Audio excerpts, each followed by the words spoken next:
We have a young lady that right now, for those of you that are new to CF and that don't maybe understand what CF is really all about and haven't heard a message, I mean, there have been several so far tonight, but we want you to hear from a young lady who is near and dear to us all.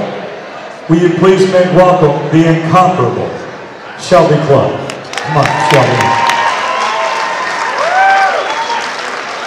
I know, I always do that.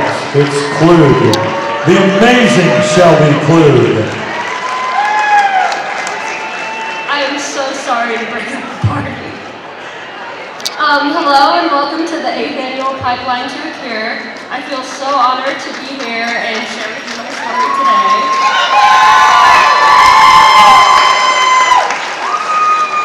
My name is Shelby. I'm 17 years old and I have cystic fibrosis. As most of you have already heard, Pipeline to a Cure gets its name from the therapeutic benefit that surfing can have on the lungs with those suffering from cystic fibrosis. Yeah! The salt water helps break down the mucus in my lungs and breathing is less painful and more manageable. I am so pleased to tell you all that for the first time, I actually got to go surfing.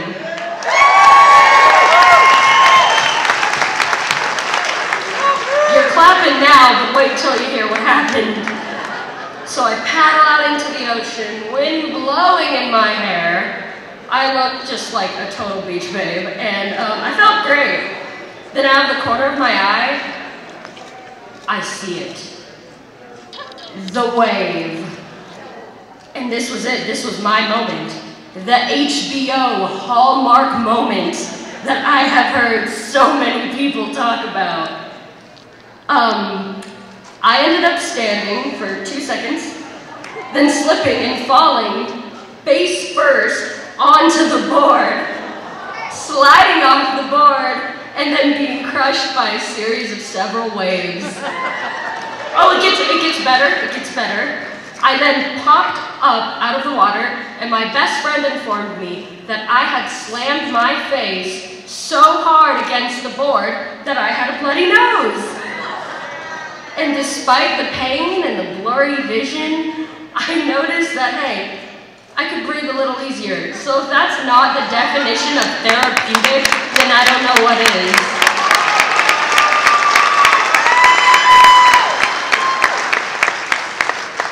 And thankfully, I get to have flashbacks to that painful moment every day because I do breathing treatments that incorporate salt water and mimic a surf session, minus the board, minus the wind, and no chance of a bloody nose.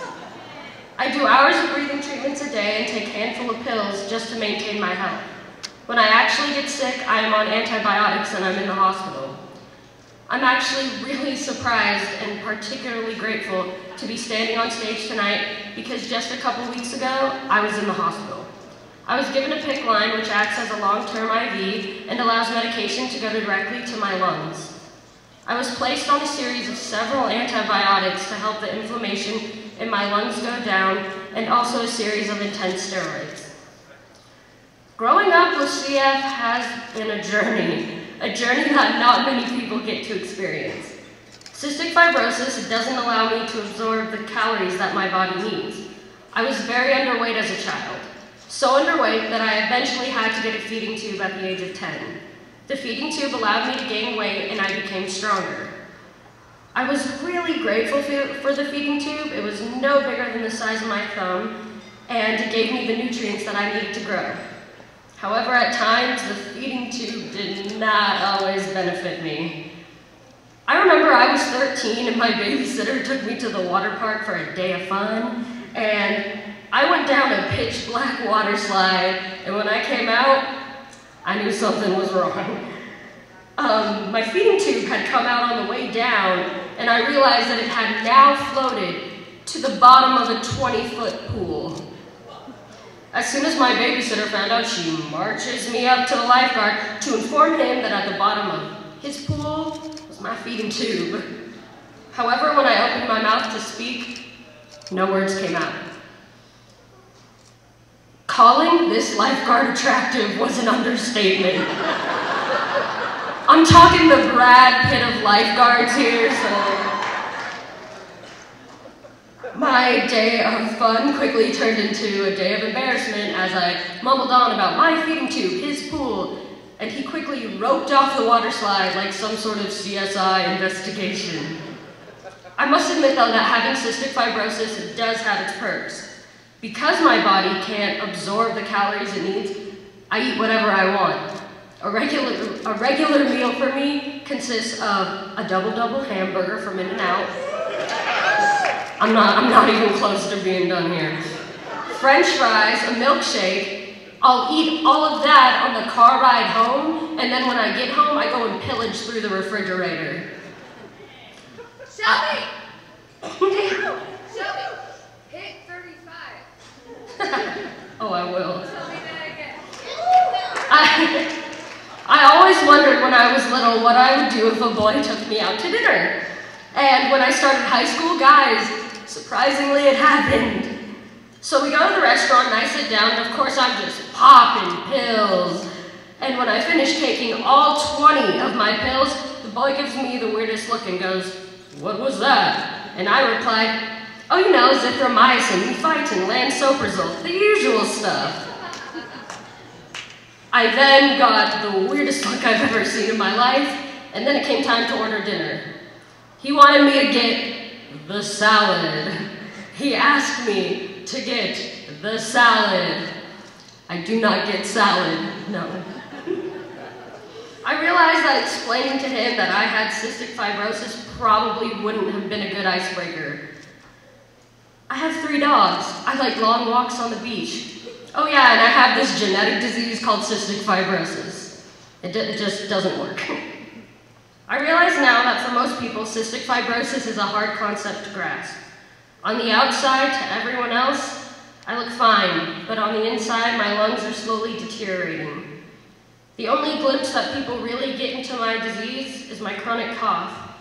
I have constant coughing, spasms, and attacks that pretty much leave me sounding and breathing like Darth Vader. In school, everybody drops what they're doing and looks at me. I immediately get bombarded with, "Are you sick? Are you okay? Do you need some water?" I used to lie and say, "Oh no, I just have a cold. I just have something in my throat." But I knew I would eventually have to start answering their questions truthfully.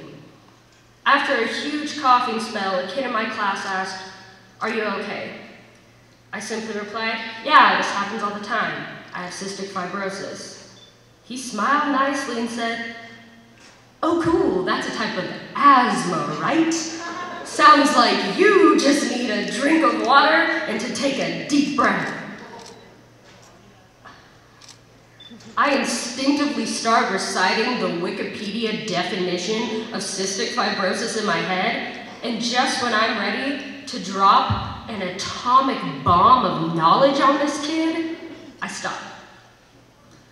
I could have easily listed off all of the medications I took and all of the symptoms from cystic fibrosis according to WebMD, but I realized that simple stats and statistics don't really tell you what cystic fibrosis is. Cystic fibrosis was my parents helplessly researching and begging for answers about the disease their 2-year-old daughter had just been diagnosed with. It was hearing kids talk about how they wanted to be superheroes and veterinarians when they grew up, while all I could do was take countless medications, all with the hopes of me getting the chance to grow up. Cystic fibrosis is having to accept the fact that while the average life expectancy is 37 years old, I have had to say goodbye to more friends under the age of 18 than I can count. It's having to experience more loss and death at the age of 17 than most people experience in a lifetime. We got this. Cystic fibrosis is just trying to be like everybody else. It's trying to hold in every cough. It's trying to hide every pill. No. Just to avoid judgment. It's friends pushing you away because what you have is just too hard for them to deal with. But I get it, because no one wants to watch someone else go through pain. I got things back there. I can see if my mascara's running, don't worry. You're beautiful. Cystic fibrosis, it's a catch-22. Your body works so hard to just breathe and digest food. You need 12 hours of sleep, but no, you're up at midnight and 4 in the morning doing breathing treatments. It's your body needing large amounts of food, but you're too full to take a single bite because you've taken 50 pills.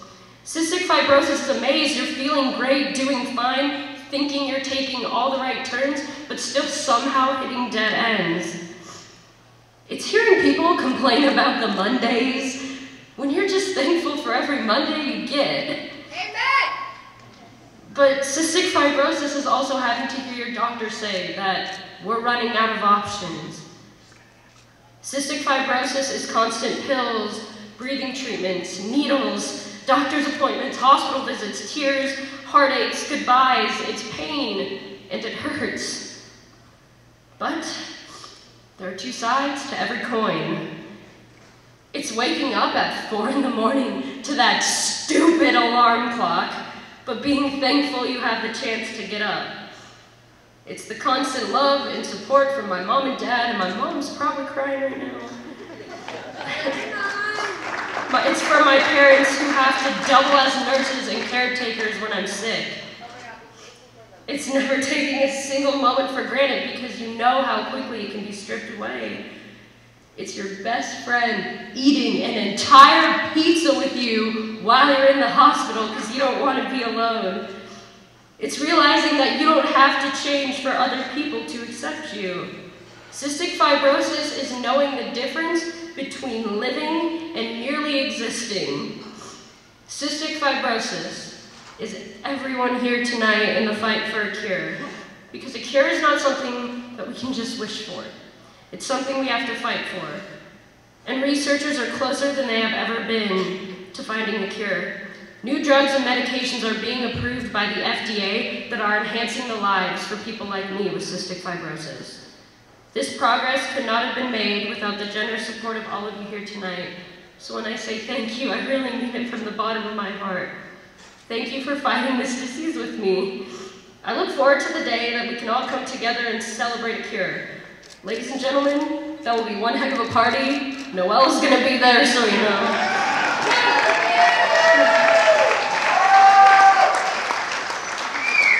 I cannot tell you when that crazy alcohol-filled party will happen. But I know, because of people like you, it's right around the corner. Thank you.